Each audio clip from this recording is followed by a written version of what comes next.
সুপ্ৰভাত। আজি শিশু দিৱস উপলক্ষে বিশ্বৰ প্ৰতিটো শিশুৰ মংগল কামনা কৰি স্নেহাশীষ যাচি কণ্ঠেৰে নিগৰাব খুজিছোঁ কবি নীলকান্ত শইকীয়াৰ এটি কবিতা, এদিন এজাক শিশুৰ মাজত।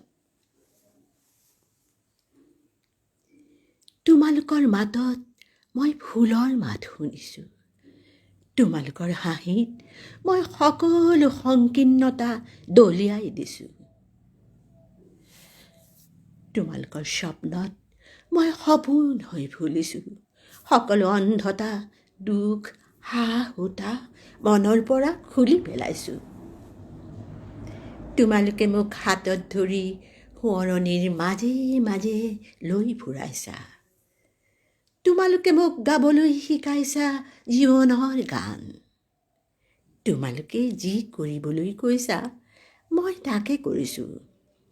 মই তোমালোকৰ একান্ত অনুগত হৈ পৰিছোঁ। তোমালোকৰ ওঠত মই হাঁহি হৈ জিলিকিছোঁ। মোৰ চকুত তোমালোক ভৱিষ্যত হৈ উজ্বলি উঠিছা।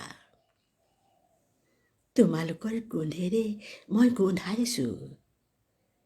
তোমালোক প্ৰতিজন শিশু, প্ৰতিপাহ ফুল মই স্পৰ্শ কৰিছোঁ।